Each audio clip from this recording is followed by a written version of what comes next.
Are you bringing our banner in? Oh, are we live? Because it doesn't say I'm live. We're live.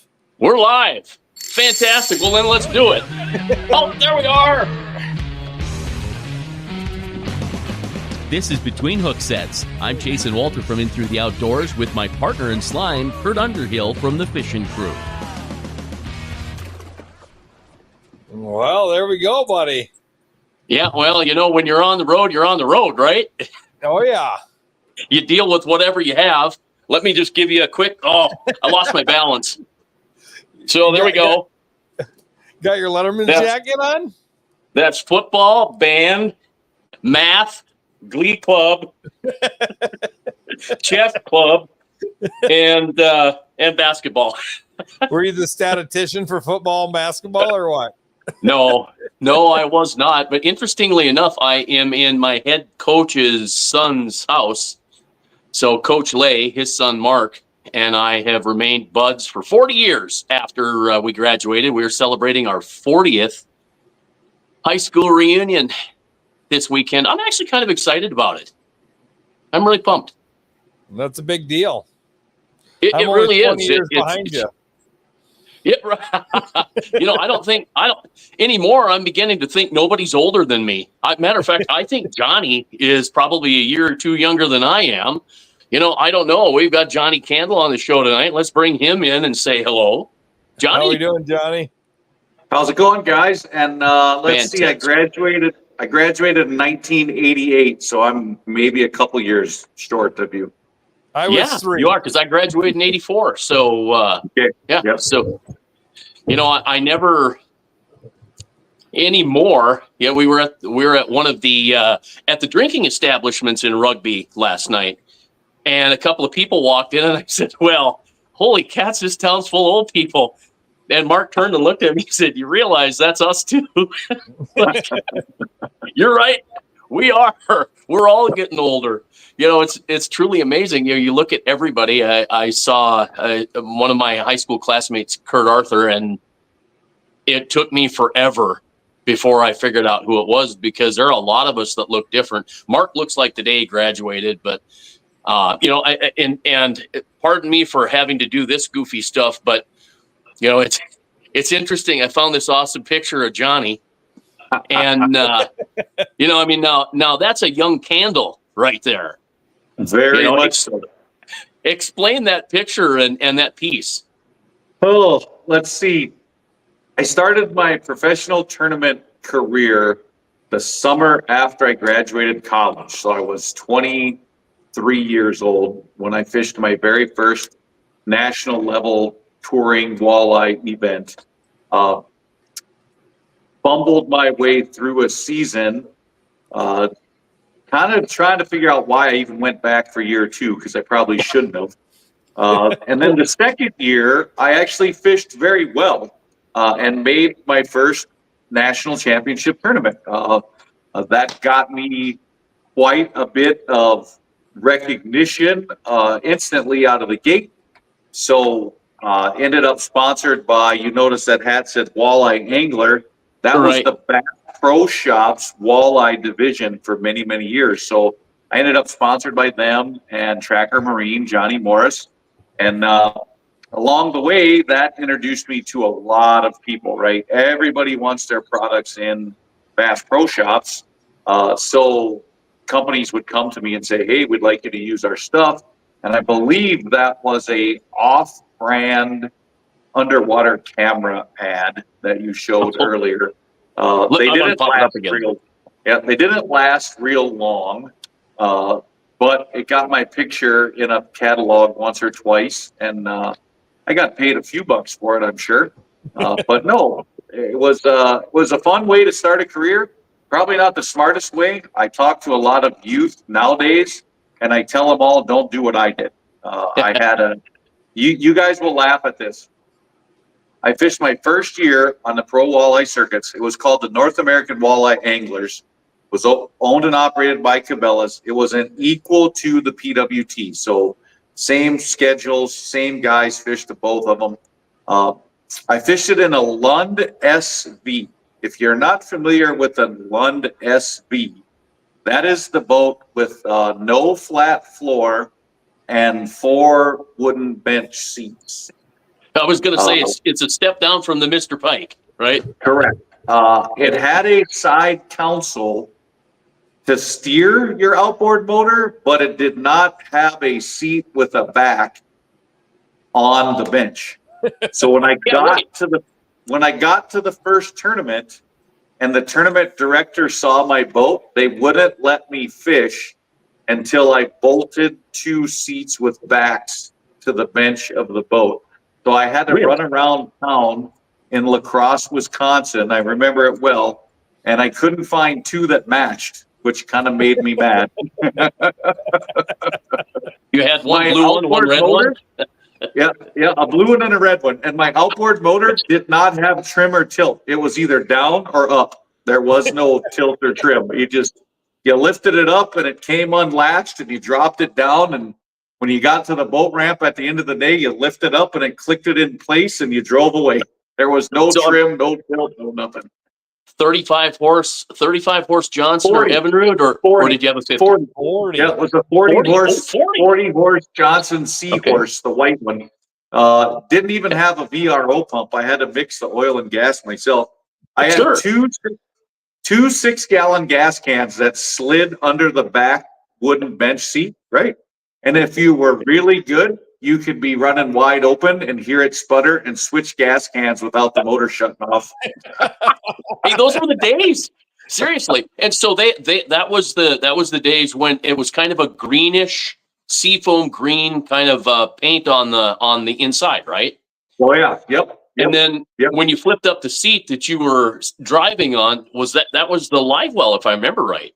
I had to put it in there. I had to put my own live well in, and that's exactly where I put it, was under the seat, just like I was going to say, that boat probably didn't have a live well, you had to build one. Right. Those were the days. And, it's not the boat that catches the fish, folks, right? Now the career's gone full circle. I'm driving a Lund boat again. I've got the biggest, baddest fiberglass battleship known to man with a 400 horse motor and all the bells and whistles. And you know what? I think I qualified for as many championships out of that little crappy thing as I did the big boats. So what the heck, right? I mean, you get her done. You go where the fish are. You put a lure in front of the fish. You catch the fish. You weigh them in, and the boat motor doesn't really matter. So I got to about imagine you didn't even have a bow mount trolling motor. If you had a trolling motor, it was on the back. Yeah, it was. No Minn Kota 55? Was it a Minn Kota 55? It was a 55. Yeah, it was a 55. Little white one. 3 clicks forward, 2 clicks in reverse. Yep. That's awesome. I love that. So a lot of us grew up that way, right? So, had a Lowrance flasher. Yeah. All I had for a depth finder was a Lowrance flasher. There was no liquid crystal. My first year, I had no guidance, no GPS, no nothing. I remember going, I think we fished a tournament on Lake Sharp. And I remember leaving Fort Pierre one day in my boat going, this is as far as I'm going because I can't see how to get back. Going any further. So did you have an expensive marker? Did you have one of the orange or yellow markers with the lead on it, or did you use a Hilux bottle like we did? No, I had the 3 marker buoy set that had the gray holder. I think it had a pink one, an orange one, and a green one. And there were 3 of them, and you could just grab them and chuck them, right? So it was, those were the days, man. It was awesome. I love it. I'm so glad that I started there because you appreciate where you're at in the end. I don't want to take anything away from some of the young guys on tour right now, but I don't think a rookie should start in the same boat that a 25-year veteran's driving, right? It's just, you're really not a rookie. You're really not a rookie if you got that stuff, are you? I mean, right. They have the money, they have the fortunate ability to do that. But man, my pickup truck, when the first time I fished in North Dakota, I drove my 1974 3/4-ton Chevy pickup truck that got 4 miles to the gallon from Ohio to Lake Sakakawea. And Oh my. I never drove past the gas station because you couldn't. When you hit the North Dakota Right. border, there were a lot of times I'm pulling into the next gas stop on fumes to Did try. did you have the I button on only the got dash? 4 miles to the gallon. Button on the What? dash to switch tanks? Oh yeah, sure. Same Well, thing. and It starts spitting and sputtering, and you got to hit the button before it stalls out. And it was a full-time 4x4 too. It didn't have lockouts, did it? No, not at all. Yeah. Yeah, when you Yeah. made a turn in the parking lot, everybody knew you were launching your boat. So, I love it. you know, Johnny, you've been in the industry a long, long time, obviously, like we're reading right now. But, you know, think like, what have you seen since? I mean, what is the biggest change other than electronics have you seen in this industry? Oh man, where do you start? Because I know the buzz right now is forward-facing sonar, but to me, forward-facing sonar is no bigger than an LCD screen was 35 years ago, right? We went from a flasher to a depth finder with history. So you Right. could look at that and say, yes, it was a fish. Then we went from no navigation to a GPS.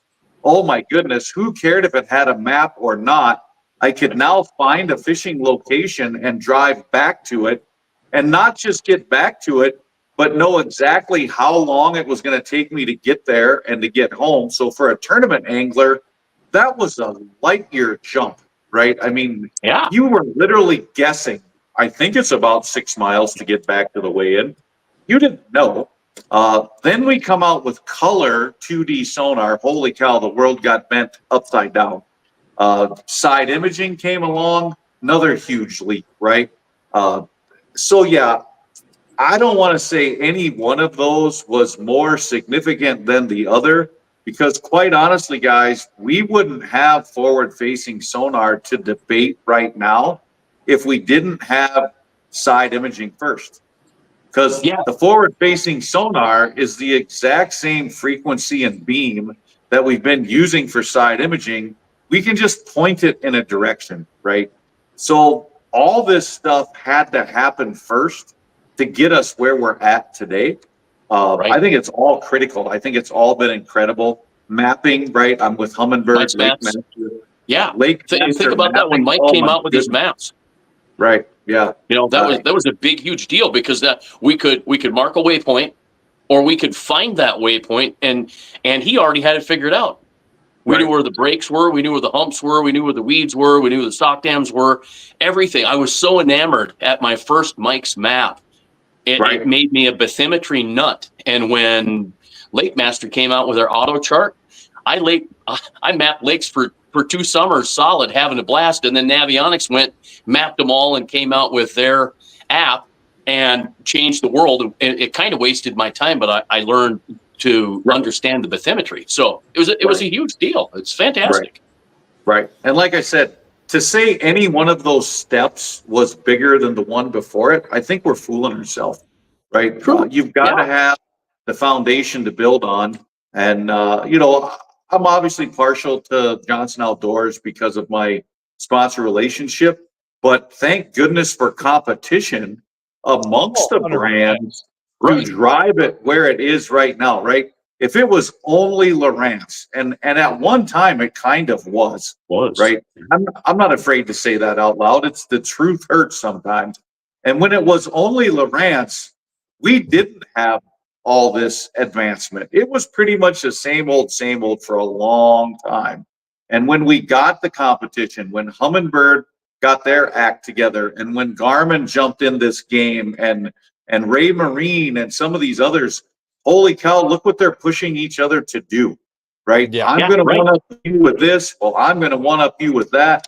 And then we're going to do this and that and the other. And can we even guess where it's going? Does anyone even want to guess? I have a few guesses, but I mean, it's crazy to think where it could be 10 years from now.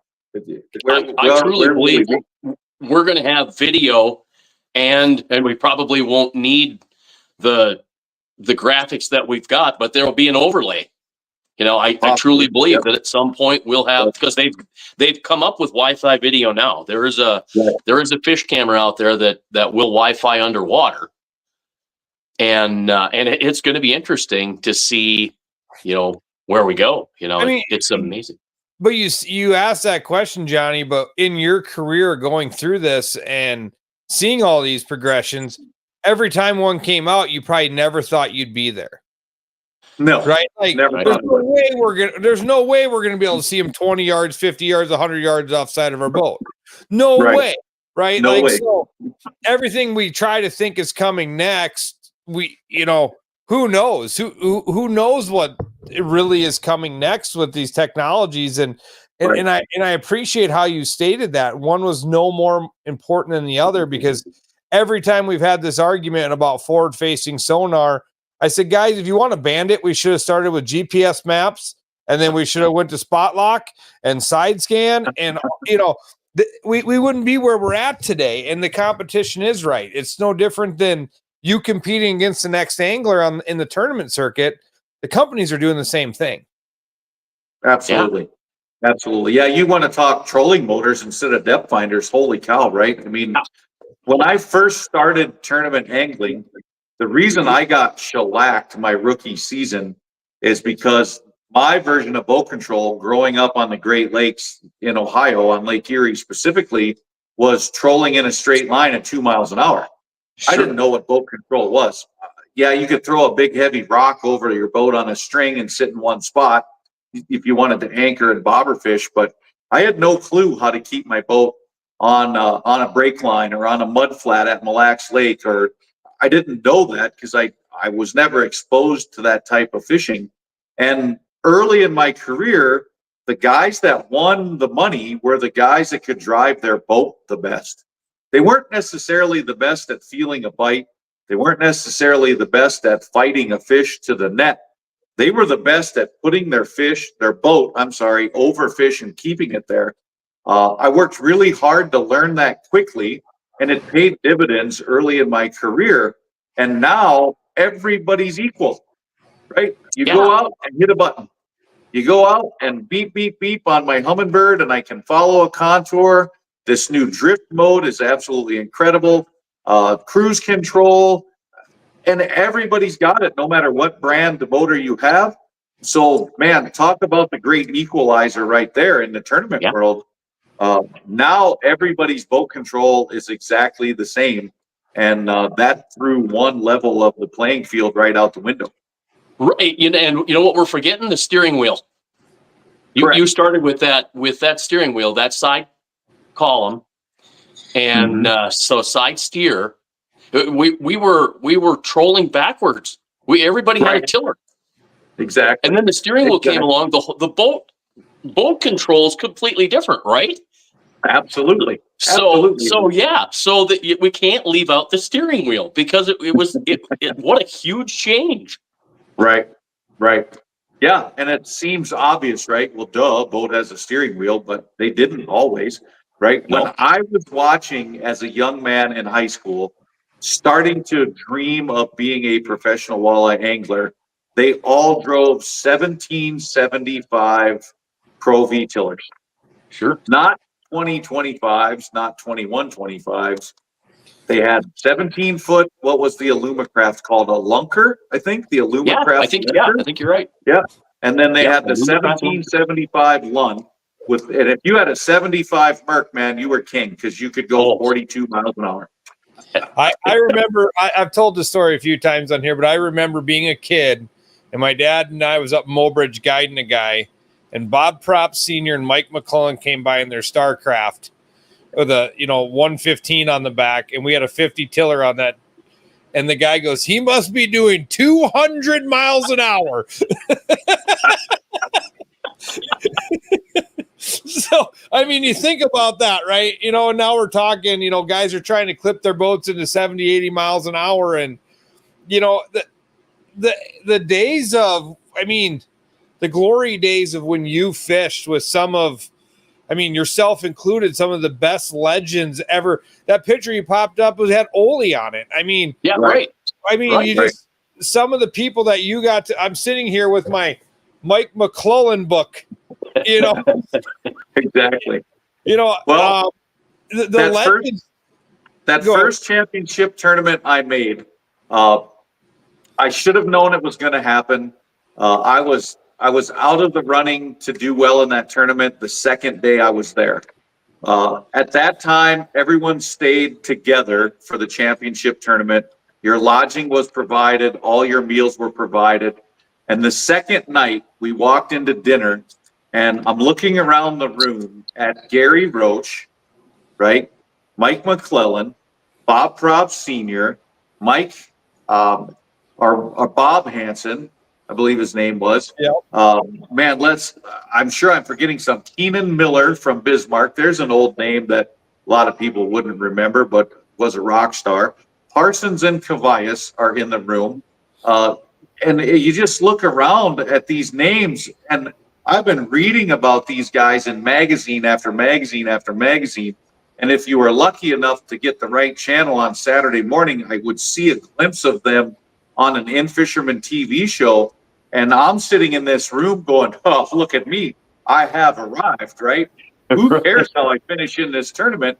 My name is on the same sheet of paper with Gary Roach, and I'm only 24 years old, right? I mean, It's a big deal. come on. I was done. I didn't care if I caught a fish or not because I just got on. Like guys say when they make their first Super Bowl or World Series, right? You get caught up in the hoopla. And I sure did, because those legends were, it's like, wow, I'm one of these guys. Are you kidding me? That can't be possible. And it was kind of surreal. I miss a lot of those guys, right? I miss their knowledge. Some of them had pretty dynamic personalities. Bob Propp Sr. and I used to sit down at the, I think it was called the Double D restaurant in Pierre, South Dakota. I'm not mistaken, Kurt. You can remember. We were talking about the D&D. Yeah, D&D. Yeah, we used to go there and get a $4 steak, I think it was. And we would sit in there and talk fishing and strategy. And that guy helped me so much along the way, just because he respected and admired a young kid trying to make a go of it, right? So, I miss Ole. You can't say enough about that guy. One of the most genuine human beings ever on the face of the planet. Just an incredible guy and an incredible angler. So, I wish I would like to see somebody someday maybe have a throwback tournament, right? Get all those old guys, which I think I'm one of now, and maybe invite them all back for some kind of charity tournament or something. That would be kind of fun to see everybody in one spot and go toe to toe for a I have to agree. This will age you a bit. Now, I don't know how old this is. I grabbed it real quick because of the headline and the picture, but is that relatively new, or is that a year or two old? No, that was this year. Was the 28 Okay. season. So, I moved to Bismarck 28 years, or North Dakota 28 years ago. Got connected with K-Fire TV, and I've been doing fishing tips on K-Fire television for 28 years. We just wrapped up our 28th season. And again, man, there was a point in my time I didn't think I'd live to be 28, let alone have a job for 28 years. You know what I'm saying? So, right. It's been fun. It's been fun. When you talk about the legends, I started doing my In Through the Outdoors 4 years ago. I didn't know anybody. I made a few phone calls. I met Jeremy Smith. I met Brian Brosdahl, and then I met you. And I remember watching you do your live podcasts. And I felt, I'm like, well, I know Johnny, and I get to comment, hello, Johnny, thanks, great show. And I was in heaven.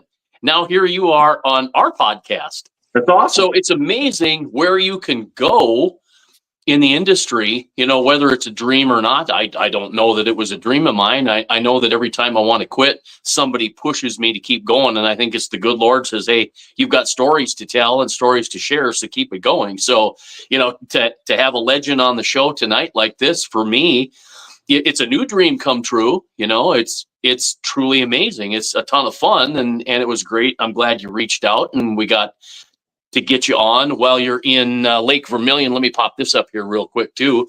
This is part of what you've been up to. You've been doing this for a long time, and I want you to tell the Bruce Samson story too, the Doc Sonar story before we go. So let's not forget about that. But talk about the walleye schools.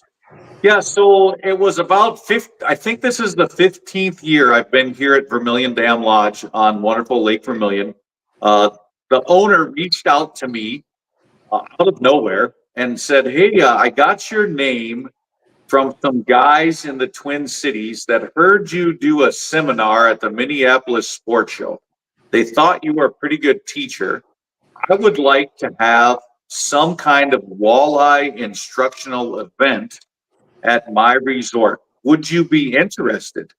And I instantly, yes, of course, that's what I do for a living, but what do you want it to be? Well, I don't know. We don't really want them here for just a day. So a multiple day event, classroom instruction, maybe on the water instruction. So I went home and banged out kind of a general outline of what I felt we could teach and how to go about it. And then I asked, how many people do you think you would host? And he said, well, we have a muskie outing where we get 100 anglers. And I'm like, instantly, like, I can't teach 100 people by myself. How do you do that?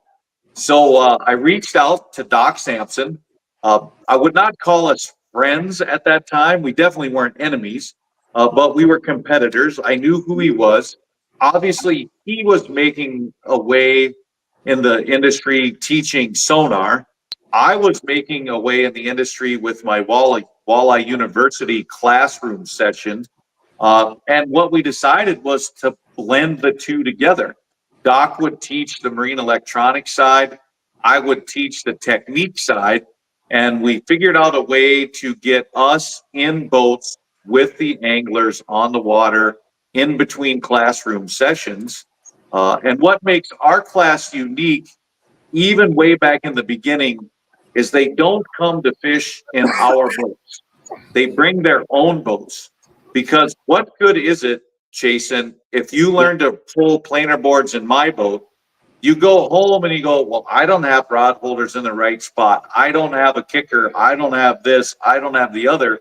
Well, if I get in your boat, I'm going to look at your boat and say, look, it's not the ideal setup, but if we put this here and this here and this here, we can do this. And they take that knowledge home with all their new Sonar knowledge. It's so fun watching these people actually drive around, find a fish, put a waypoint on it, and then catch it.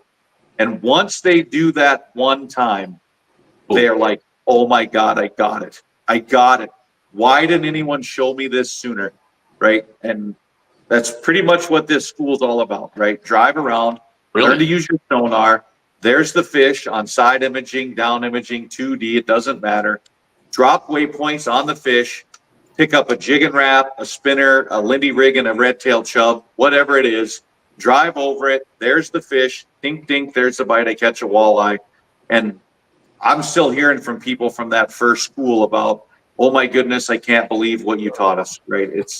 And here we are, 15 years later. I've done these classes in Chamberlain, South Dakota a couple times at Cedar Shore Resort. I've done them in Devil's Lake a couple times out of Woodland Resort. And we've done them here. We even did one on Lake Erie one year, but that was a bust for the weather. So it's kind of hard to go back to the Great Lakes. Right. But yeah, Doc was involved in every one until this year. He finally has said, I'm retired from the teaching. So we're muddling our way through without him. But yeah, I'm up to 6 teachers now that help at the school. So we have plenty of one-on-one instruction. And quite honestly, if anyone's listening and would like to have one of these schools closer to where they live, I am all for taking the show on the road somewhere. I just need a guarantee that you're going to have enough people sign up for the school that I can come cover what I need to make. But if there's a fishing club out there that would like to host a on-the-water school, it's a road show, man. I can take it wherever anybody wants me to. Yep. So how many people? Just So this year we're right around 35 people in each class. I can do more. I just hire more teachers, right? So I've got a list of guys. They know the hierarchy. Some years they're here, some years they aren't. They're fine with that. So yeah, if we would get 50 people, I call and hire 2 more teachers, and they come help me cover the 50 people. I would not want to do more than 60. I don't think. Meals and lodging gets to be kind of hard to find the right place to hold the school. But yeah, we've had up to 60 here at Lake Vermilion, and quite honestly, the more the merrier, because you create some fellowship there, right? Right. At the end of the night, people start telling each other, "I caught him here. I caught him this way." They trade numbers, text each other, maybe have an adult beverage or 2 in their cabin after the night's over. We actually have one group that was at the last school. None of them knew each other the first year. They all met at the first school, and they have not missed one yet. They've That's been awesome. to all 15, and they were complete strangers the first year they came here. So as you guys know, fishing, bridges, all that stuff, Yeah. right? Right. Politics, religion, race, creed, color, all that goes out the window. You got 2 guys with a fishing rod in their hand, and they seem to forget about all their differences and become buddies instantly, which is True. kind of what I love about going fishing, right? None of Right. that stuff matters. Okay, so you mentioned an adult beverage. Let's turn the table on the BYOB thing, which is true genius. That's a road show too. I love the Humminbird BYOB. It's fantastic. Yeah, it stands for Bring Your Own Bird, for those that's got their head in the gutter out there, because I'm sure some of them do. Bring Your Own Bird. That was an idea that I brainstormed with a regional rep for Johnson Outdoors. We were at a sports show trying to figure out how can we teach people how to use these better, right? Everybody buys them. You go online, they're all complaining that they don't know how to use them. And it's really hard to teach someone how to use a depth finder without a depth finder, right? Right. I mean, Right. I can go in a seminar hall all day long and say, do this, this, and this. And they're like, do what? I don't know what you're even talking about. So Humminbird got me a bunch of custom made power cords, and I take them into a classroom, and I can power 30 Humminbird head units at one time. So I can have 30 people in front of me, and I literally say, push this button, wait till it beeps, then push this button, wait till it does that. You've been to one, Jason, Yeah. and They're man, amazing. the light bulbs, I can literally see them over people's heads when something clicks, right? It's like, wow, I didn't know I could do that. And it's only 2 button pushes, right? So it's those have been going on now for probably 15 or 16 years too. So yeah, great avenue. I love getting around. I think I did 15 of them last year. Shields right now is working on the schedule for this coming season. So hopefully we're doing 14, 15, 16 more again this winter. Yeah, I don't expect them to go away. Obviously, they're going to change eventually with technology. The Humminbird Helix is not going to be around forever. Who knows when it's going to go away, but whatever the new thing is, I'll learn that one and we'll train on that one too. So yeah, good time. So speaking of all this time in the industry and all this stuff, you've made this a career for yourself. And, you know, there's plenty of young kids out there or people that dream of living this dream. And, you know, it's not always a dream. It's like any other job. It's got its days. But what's your advice to somebody that wants to go out and live the dream of a fisherman? Never say no. You have to take the word no out of your vocabulary. Whether it means it's raining outside and it's time to pre-fish, don't say no, right? There's a tournament on this body of water that's part of the circuit, and I don't think I'm going to do very well there, so I'll skip that one. No, that's not in the vocabulary.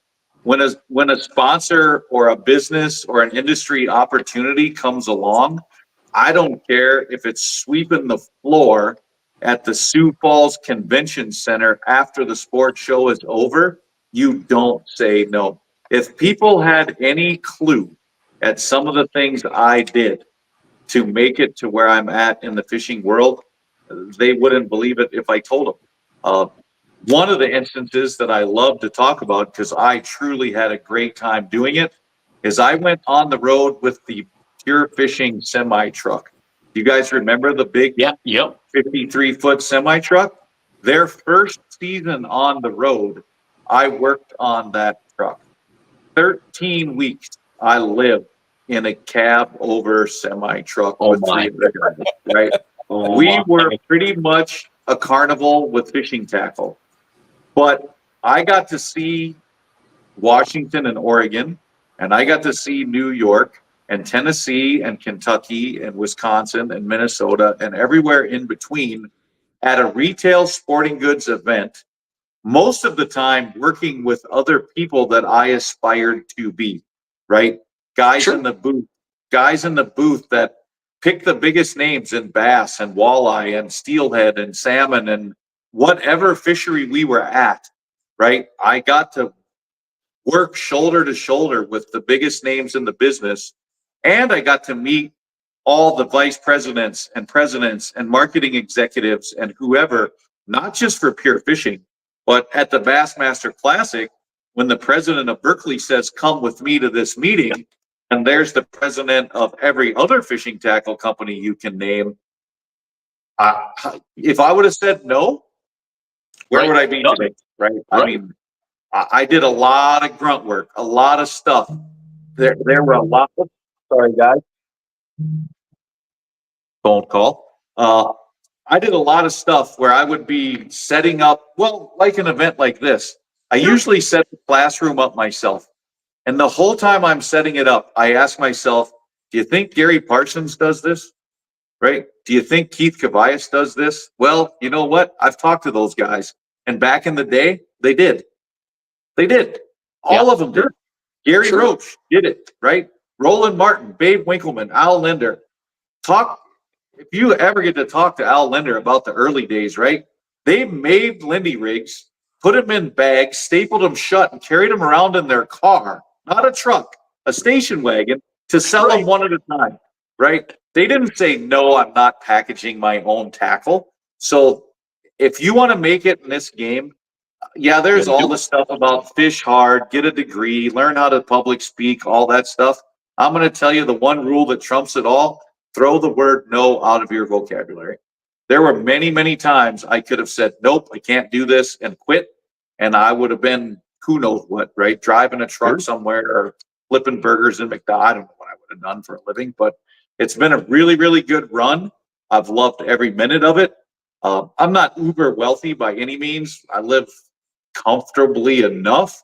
But man, I wouldn't trade the last, I've been guiding since I was 17 years old. I'm 54. So 34 years, 37 years. I wouldn't trade it for anything. It was awesome. It was great. So let's go back to Devil's Lake. Since I'm the old geezer, I'm the old fart on the show. I remember a Devil's Lake that didn't have a woodland resort. I remember Zebok Pass and Graham Island and 6 Mile Bay, but there was no Golden Highway. There was no East Devil's Lake. Talk about that change, because the last time I fished that was 2023, but the last time I fished that before that was 1984. So at some point there, I came back for my 30th high school reunion, which technically was my 27th. And I crapped myself when I saw Devil's Lake because it looked like a sea that I'd never seen before. So talk about that whole transformation. Yeah, the first time I fished Devil's Lake chasing would have been 1996 with Tony Dean, and we casted crankbaits to the Golden Highway. No kidding. For a Tony Dean show, yeah. So I don't remember it as you do, but definitely remember the changes. I can still remember the first day I drove under the bridge into Pelican Lake and literally stopped white knuckled going, I don't know where to go, right? I don't know where it's safe to go. I mean, you want to talk Lewis and Clark exploration all over again, right? It's, I remember, I was trolling crankbaits up there one day. I remember it very well, guiding a group of clients, trolling along. We were catching a few fish, and my kicker motor stalled out. And I'm like, that's kind of weird. Put it in neutral, started right up, put it in gear, and it shut off.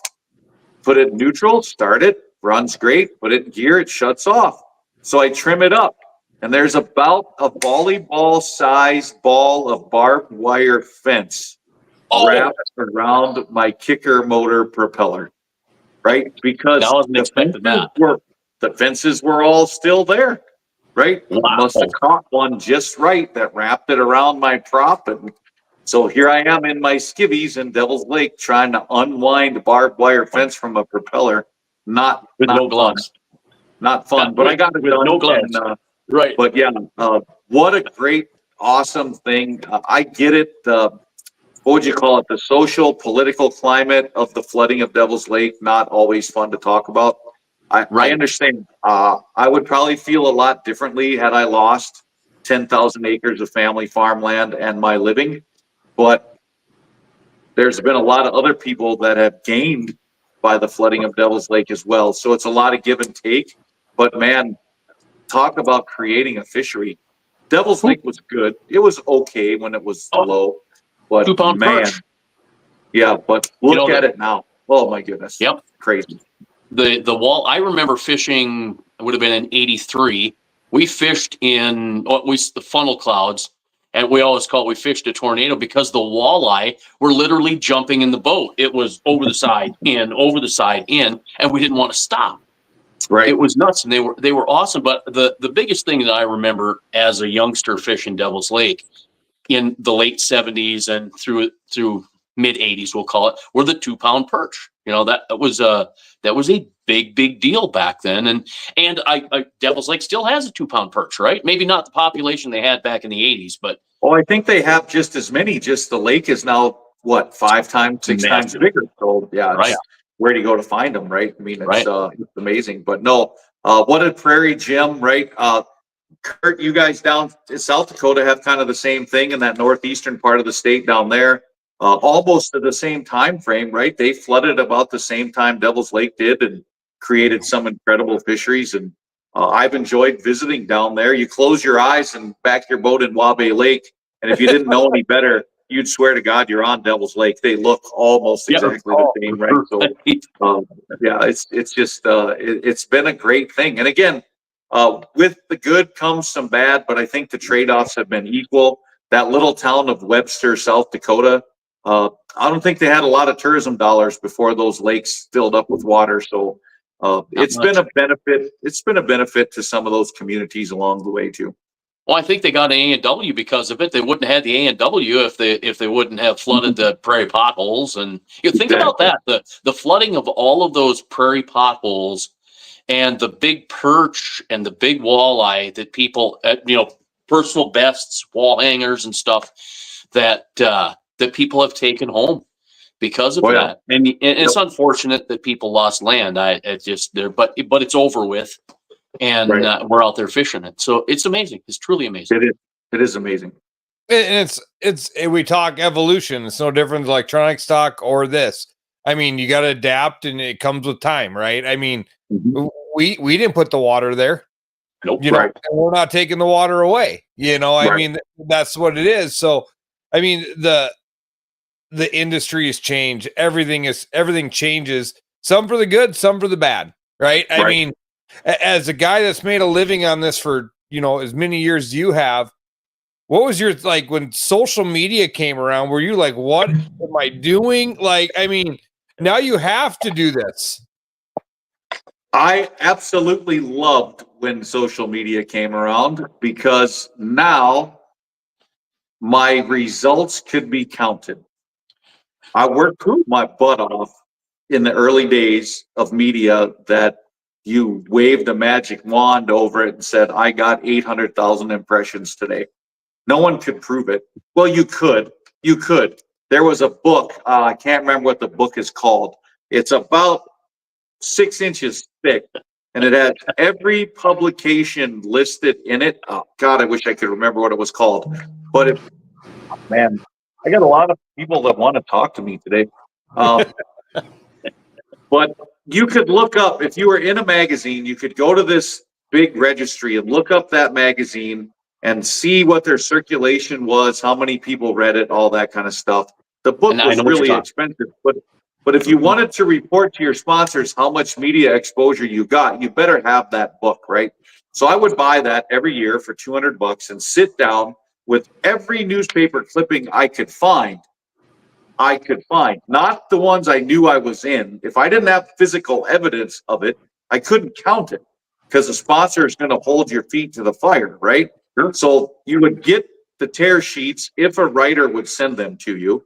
You would look it up and you would say, okay, the circulation of this magazine is 100,000, but it's in doctor's offices. So according to the book, it's read by 180,000.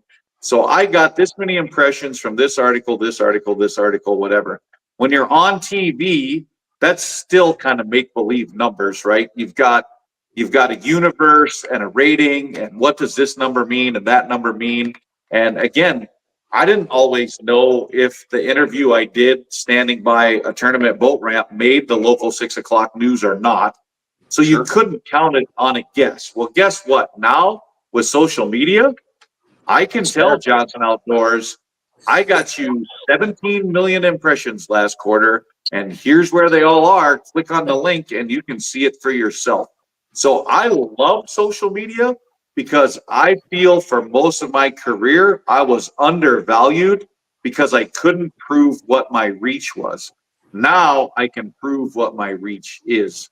So I can express that to my sponsors and I can get compensated for my actual value instead of for make-believe numbers, right? So social media was not a bad thing to me.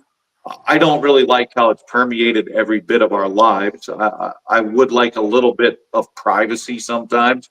But again, man, you look at some of these other guys, Tom Wynn you had on. Yeah, right. I get it. Tom Wynn University isn't really social media, but it is, right? It is. It's an internet-based thing that he can track. Now, Tom's going to be able to go to Garmin or to Vexus Boats or whatever his other sponsor, Northland Tackle, right? And he's going to say, hey, look, I can now prove to you that 17,000 people watched me teach them to use your stuff, right? Before it was just a guess, right? You'd go to a sports show and you'd go, it looks like there's 100 guys in the seminar room, but you couldn't prove it, right? Now you can. So I think some of the old school guys probably don't like social media because they can't fudge it anymore, right? You can't fudge your numbers. Truth is the truth. True. All three of us will be able to click on this after we're done and see how many people watched it, right? So right. Well, I hated the internet and I hate social media for a different reason. I grew up in radio. I started in rugby when I was 14, and everybody that listened to the radio could decide what I looked like. So for the most part, I believe most women thought I was a gorgeous brunette-haired, blue-eyed, brown-eyed, long-haired, muscular, chiseled chin. I was gorgeous to everybody. And then the internet came along and the website came along and we found out that I'm just some ugly old man. Whatever. But yeah, it did for radio. It got rid of the mystery, whatever. But Kurt asked me to do this, and I said, all I know is radio. I don't know video. I don't know how to sit in front of a camera and do TV. I don't have a clue. It scares the crap out of me. And now I'm having a blast at it because you get used to it. Right. And then it becomes fun. You get to meet your legends. You get to be with them on a show in person. So, to have you on our show here tonight, I truly feel blessed, and it's been great to have you on. Thank you very much. Right. Well, and look at the opportunities it's created, right? I mean, again, I'm not in the game anymore. I've stepped away from the tournament stuff. It's time for someone else to take the reins. But I look at Tom, I look at John Hoyer, I look at Dewey, I look at Tour Level Gold, right? And I'm not trying to pimp anybody on your show, but all of that stuff, you could have done it in 1994 when I started. If you wanted to hire a videographer with a high 8 camera and rolls of literal film and 2 other boats to carry all the gear around, you would need to shoot that show, right? And then the studio work and the voiceover, and guys, we all do it, right? You guys have seen some of my social media stuff. I've seen some of yours. I'm not even good at it. And with my cell phone, I can make a 6-minute TV segment and have it on Facebook in a matter of 20 or 30 minutes. Where before, that 6-minute segment took Babe Winkleman 3 days of filming to get 6 minutes to put on Saturday morning TV, right? So the opportunities for these I can't call them all young because they're not all young, but new guys, right? They're instant superstars. Tom Boley, right? I've met Tom. Tom does a great job. Who the F is Tom Boley? I mean, and I'm not trying to say that to be mean or hateful. No, but who is the guy? Yep. He was a fishing guide in northern Wisconsin with 6 GoPro cameras and never said no. I can do this. I'm going to do this. And he does it incredibly well and deserves all the accolades he gets. But if it wasn't for social media, Tom Boley wouldn't have had a prayer. Couldn't afford to do it, right? So it's I think it's incredible. Yeah, I think it's incredible. I learn a lot. I watch all those guys, right? I know it sounds weird to say, but when I'm in a hotel room or at walleye school in the evening and I'm looking for something to do, I watch all their stuff. I want to know what they're doing. I want to get better at my craft. So I think it's great. I love every minute of it. I love it. I do too, because you get to know Surly, the dog, Shelby, and then there's Mitch. You know, then you got Jay Siemens. You got Aaron Weeb. You know, there's a character and a ton of fun. So there's a lot of great stuff. You know, we don't have in-depth outdoors anymore. James is gone. Heartbreaker. I do believe I sat down and cried for at least 3.5 minutes. I was pretty upset when he said, "Hey, look, we're done," because that was the big show. So, but you also got you hit on the nail on the head with the social media. You can do all that work, like you said, in 1994, and did all that work. But then you had to go sell that to a station, or most of the time you had to pay to get it aired on a TV station. So you could have done all the work leading up, and somebody goes, "Nah, don't want it." Oh. You know, now you don't. It doesn't matter if they don't want it. You can post it on Facebook. You can post it on YouTube. So I think it's changed the industry a lot. I think there's, like, with everything we're talking tonight, there's good and there's bad. But it's evolving, and more people got more eyes on walleye fishing in general because of this stuff. And like you said earlier, you can take all demographics of people, and we have one thing in common. That's fishing. And it doesn't matter who you are, what you are. We get together on one common ground. That's fishing. Oh, absolutely. It's an amazing sport. Yeah, it's super entertaining. And the good thing is, I think if we took all our world leaders, we should get all our world leaders and put them on a 28-foot charter boat on Lake of the Woods. We'd have a lot of problems solved in a day. I say that kind of jokingly, but not really, right? I mean, how many things in all our lives have happened when you're in a fishing boat, right? I mean, true. I've been married, I've been divorced, I've had issues with kids, good and bad. I've had this, I've had that. And you know what? You get in a boat, talk it out with your buddy or two, you go home, you feel pretty damn good about life. I think more people need to go fishing, right? It's not just catching the fish. It's not just catching the fish, right? It's getting out there one-on-one with people, small groups, bearing your soul to yourself some days, right? I mean, I now fish the Gulf of Mexico quite a bit. I love getting my boat out there in the middle of the ocean by myself and just kind of chill out, right? Look around and you're like, holy cow, I'm pretty insignificant right now. I'm really not a big deal. No matter how much I think I am, right now, my boat could capsize and I could be missing for 37 days and no one would know because I'm out here in the middle of nowhere. You pretty much put yourself in the place where you're meant to be in this universe. And a lot of things have come very clear to me over the years sitting in a fishing boat. So, it's not just catching a fish. You've got more guts than I do. There's no way I'm going on the ocean alone. Not happening. I hardly go on a walleye alone. But wouldn't it be something if Kamala, am I saying that? Kamala netted a 30-incher for Donald Trump? They'd become friends because of it. They sure would. They sure would. They'd high five each other and Yep. actually hug for a picture. Right. Right. It'd be awesome bringing everybody together. It would be. It would So be. when do you head for Florida then? Got to be pretty soon. Well, it is the end of the month for sure. There's some current events going on right now that could get me down there a little earlier. The Hurricane Helene, I think is how they're pronouncing it, is actually bearing down right on the little stretch of Florida where my home is there. So I might have to go a little sooner than I really want to and assess some damage and whatever. We're keeping our fingers crossed, right? People have asked me all day today, are you nervous? Are you nervous? I'm like, well, I really can't stop it. So there's nothing to be nervous about. I have it properly insured, and that's about all I can do. And if the storm surge is too big, it's too big, and my stuff will get wet. And if it's not, then I'll be okay. And but if everything comes through clean, my plan is to be ready to guide on November the 1st. So I usually leave home the last part of October. I leave here from Lake Vermilion. I have 1 week of guiding on Devil's Lake. A couple customers that really like that fall fishing. And when that's done, I'll put the boat away and pack up and head south. Like I said, unless I get the phone call that says, Johnny, your house is in really bad shape, then I'll cancel the guide trips and grab a chainsaw and a hammer and nails and Get to work. drive south and do what I got to do to get my stuff back together. But we're not going to worry about that until after it happens. And but no, looking forward for another winter down there. It's been a riot, learning new stuff, catching new species of fish, exploring new waters.